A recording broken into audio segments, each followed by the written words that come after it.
L'intro elle va être assez particulière, je sais pas tellement par où commencer. Je vais commencer par le commencement. J'ai quitté ma formation de Yin Yoga, je vais vous expliquer pourquoi. La vidéo elle était pas du tout prévue et c'était pas du tout prévu que je m'en aille. Donc pour ceux qui ne me suivent pas, en gros ça fait depuis un an que je suis en formation de Yin Yoga. 200 heures, donc Yoga Teacher Training, ce qui est vraiment beaucoup pour du Yin Yoga. Donc cette formation-là, ce n'était pas que du Yin Yoga, c'était Yin Yoga chamanique et Yoga du son. Donc moi quand j'entends chamanisme, je pense plus au côté médecine traditionnelle, médecine voilà, de la forêt, etc. Et moi c'est quelque chose que j'adore, je me suis formée en aromathérapie, en phytothérapie et je pensais que j'allais apprendre encore plus de choses à ce niveau-là. Le côté Yoga du son, c'était plus pour développer ma voix, pour apprendre à chanter, pour apprendre à utiliser les instruments parce que j'adore et que j'ai jamais fait musique et que j'aimerais pouvoir incorporer en fait les instruments dans des méditations. Donc je me suis dit génial, ça envoie, je vais faire celle-là, let's go. On a démarré en plein hiver. En fait à chaque fois c'est une semaine et le dernier module c'est 2 semaines. J'étais vraiment chamboulée. Genre ça m'a mis en grosse déprime parce qu'il y a eu un énorme travail introspectif en fait qui a été donné dans la formation et c'est vrai qu'initialement on n'était pas tellement prévenus, on n'était pas venus pour ça, mais je me suis dit bon voilà, si ça va pas c'est qu'il y a quelque chose à travailler et c'est aussi ce qu'on nous disait à la formation. En fait on nous disait bah voilà, il faut creuser, il faut essayer de chercher à comprendre pourquoi ça va pas, il y a quelque chose qui est enfoui, il faut essayer de trouver un petit peu le truc, c'est peut-être un ancien trauma, quelque chose que voilà, il faut que tu ailles chercher, il faut que tu ailles puiser vers ce truc là. Et du coup, le module 1 était plutôt porté sur le Yin Yoga, sur les postures. Et le problème, c'est qu'on n'a pas du tout enseigné. On a reçu. Pendant toute la formation, on a reçu. Et je me suis dit, bah c'est pas grave. Il faut aussi recevoir pour comprendre, pour ressentir et pour ensuite enseigner. Sauf qu'il y a eu vraiment quasiment aucun outil pédagogique, mis à part, voilà, s'il y a une petite douleur ici, tu peux placer un bolster. S'il y a une douleur au niveau des chevilles, tu peux placer une couverture. Vraiment des trucs très basiques. Et donc ce gros travail en profondeur en fait m'a vraiment mis dans le mal. J'ai passé un hiver très compliqué. Je pense que j'ai été en déprime. Franchement, j'avais envie de rien en fait. Je suis rentrée, j'étais déprimée. J'avais envie de rien, j'avais pas envie de me lever, j'avais pas envie de faire du sport, j'avais envie de rien faire, ni de créer de nouveaux programmes, alors que normalement je suis quelqu'un de très productive et que quand c'est la rentrée, quand c'est la nouvelle année, je sais que c'est des occasions pour vous créer de nouvelles choses, pour vous créer de nouveaux programmes sportifs parce que c'est un petit peu des moments phares que vous aimez et où vous aimez aussi vous reprendre en main. Et voilà, même si je dis toujours qu'il n'y a pas de moment dans l'année pour faire du sport, c'est quand même des moments où ça permet de vous convertir et de vous amener à faire du sport en globalité et de vous accrocher en fait et de vous permettre d'en faire tout le temps ensuite par la suite. Et là, en gros, nada. Rien qui sort de ma tête, rien qui sort de mon cœur, rien. Je me dis bon, en fait comme si ça m'avait pompé toute mon énergie, tu vois. Moi je me dis bon ok, bah c'est pas grave, c'est que ça travaille, on va faire le deuxième module. Le deuxième module j'ai déjà beaucoup plus aimé parce qu'il y a eu d'autres intervenants.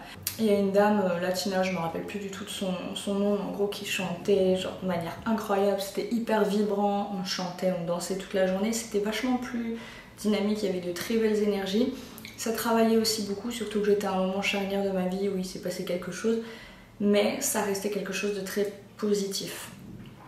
J'ai tout de même vécu au moment du deuxième module un moment qui était assez particulier, que je n'ai pas du tout apprécié, et qui n'est pas forcément de la faute de la formation, mais voilà, de l'expérience qu'on a vécue ensemble, et je pense une expérience qui n'avait pas forcément sa place en formation.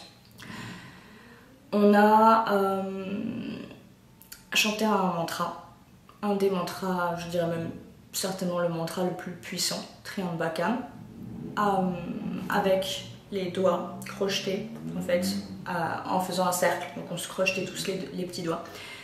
Et voilà, on faisait ça comme ça. Om Triambakam, nanana. Voilà, en chantant.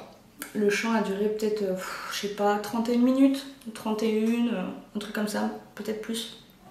Et en fait, le truc qui se passe, c'est que tu rentres vraiment en transe. Voilà, tu rentres vraiment en transe et soit tu résistes, Et dans ce cas-là, tu ne rentres pas en transe, mais c'est quelque chose de très douloureux à vivre parce que 31 minutes comme ça, je peux t'assurer que c'est un peu compliqué. Soit tu rentres dedans, tu rentres en transe, tu rentres dans le flow et ça passe, mais tu peux être amené à sentir, donc ressentir ou voir des choses que tu n'avais pas forcément envie de voir. Et moi, dans mon cas, j'ai été en connexion avec... Vous y croyez ou pas, hein. Moi, j'ai été en connexion avec quelque chose de plus grand que moi, mais pas du tout positif. Et cette chose-là, je l'ai totalement ressentie à ma droite, donc de la fille qui était avec moi à ma droite. Et je pense que c'était peut-être une entité ou quelque chose qui était collé à cette fille-là. Et j'ai vu cette chose et je l'ai ressentie. Et pendant 3 jours après, j'avais des fourmis dans les doigts, j'avais mal à la main et je pouvais pas pendant 2-3 heures bouger le petit doigt tellement ça me faisait mal. Donc ça déjà c'était ma première expérience que j'ai trouvée assez traumatisante en fait, parce que je suis pas venue en formation pour faire des choses comme ça, je suis venue pour apprendre à être prof. Voilà, s'il y a un développement personnel et spirituel, ok, mais là c'est pas quelque chose que je suis venue chercher et c'est pas quelque chose que je voulais. Donc ça c'était la première chose, bref, ensuite la formation est passée. On arrive au dernier module, donc module enchaîné, donc 2 semaines d'affilée. Et déjà avant de venir, je le sentais pas, mais genre vraiment pas. Genre, je disais à tous mes proches, j'ai pas envie d'y aller, je saurais pas t'expliquer pourquoi, mais j'ai pas envie d'y aller. Il y a un truc qui va pas, il y a un truc qui cloche, je le sens pas. Du coup j'appelle l'assistante du formateur, elle me convainc plus ou moins de venir en disant que en gros comme ça je validerai les 200 heures et je serai certifiée professeur de Yin Yoga. À savoir, je vous mets une parenthèse tout de suite, il n'y a pas de formation diplômante dans le yoga. Tu peux devenir prof de yoga même sans formation. C'est pas du tout reconnu par l'État, donc quand on te dit que c'est une formation reconnue ou certifiée Yoga Alliance, en réalité, je vous le dis direct, Yoga Alliance c'est du bullshit. Genre moi par exemple demain je peux ouvrir une formation, je peux payer ce truc là 600 balles par an et je suis certifiée Yoga Alliance. Vous aussi vous pouvez le faire. En gros c'est vraiment... ça sert à rien quoi. C'est vraiment genre une pompe à frites quoi. Et donc du coup je vais là-bas et je suis partie au bout de 2 jours. C'était très compliqué. J'ai ressenti des choses que je voulais pas ressentir. J'ai ressenti une énergie globale qui était très dépressive, très... Voilà, les gens sont arrivés très souriants, très contents, etc.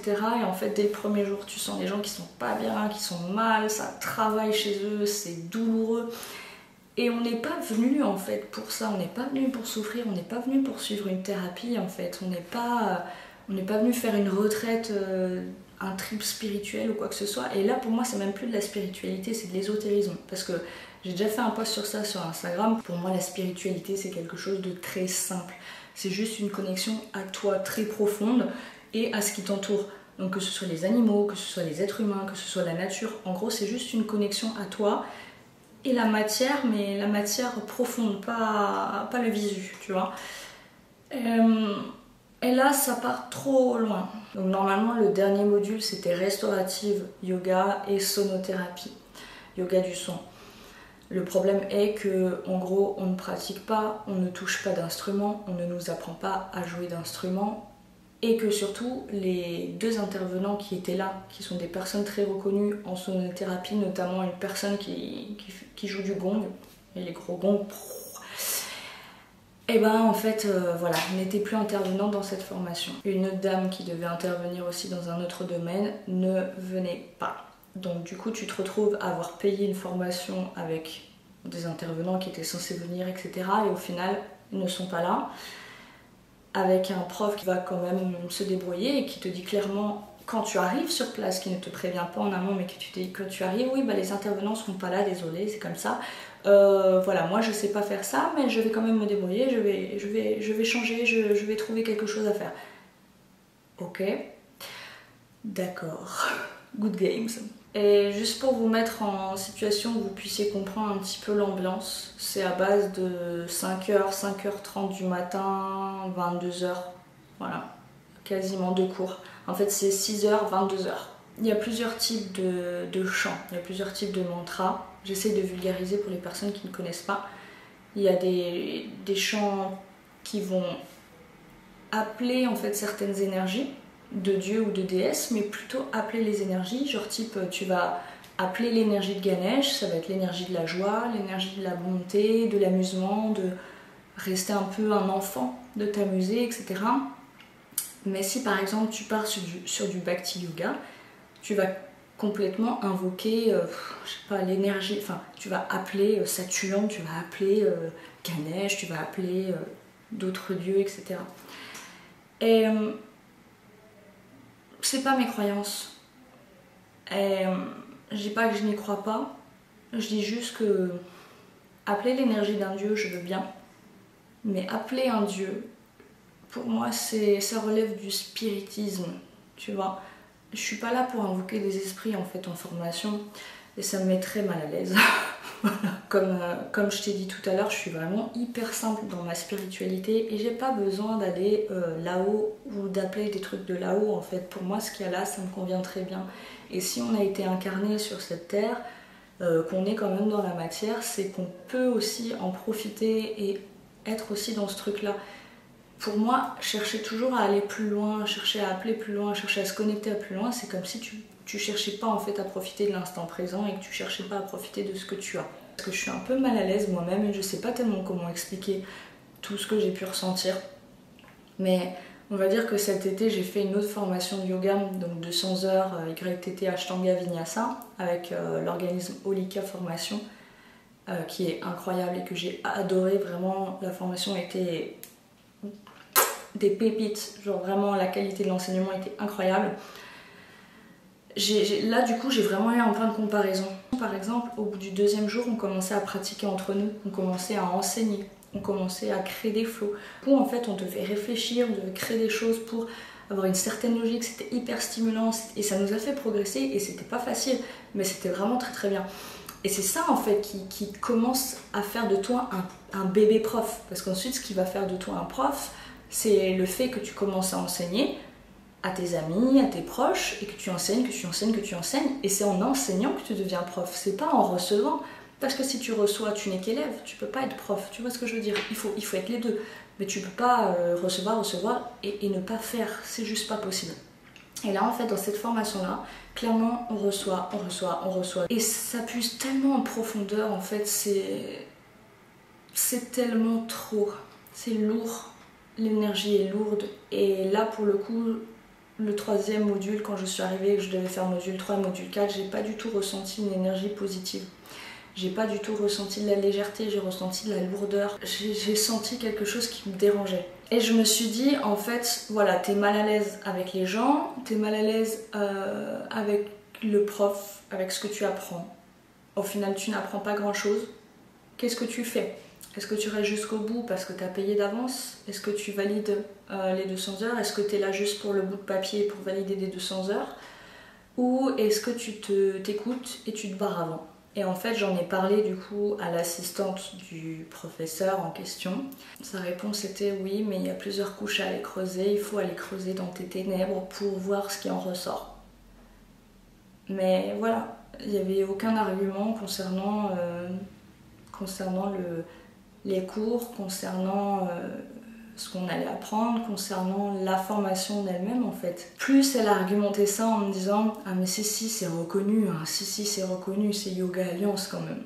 Et là je me suis dit, en fait ça a fait tilt. Je me suis dit mais c'est pas possible en fait.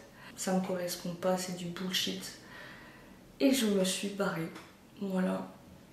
Donc en soi la formation n'est pas mauvaise, c'est juste que ce n'est pas une formation, c'est pas du tout une formation, c'est un séjour ésotérique de 200 heures de chamanisme et de thérapie. Mais le problème étant que, là c'est mon avis, hein, si tu as vécu un trauma dans ta vie, que tu es dépressive, que tu es bipolaire, que tu as des troubles de schizophrénie ou autre, et que tu vas là-bas et que tu n'as pas été tenu au courant de ce que c'est et que tu te dis je viens pour faire une formation pour devenir professeur de yin yoga, tu vas être très déçu et c'est même très dangereux. C'est extrêmement dangereux de t'isoler pendant une semaine avec des personnes qui ne t'encadrent pas. Ce n'est pas un encadrement. Il n'y a pas d'encadrement, c'est pas du one-one, c'est pas une thérapie. C'est très dangereux, c'est trop.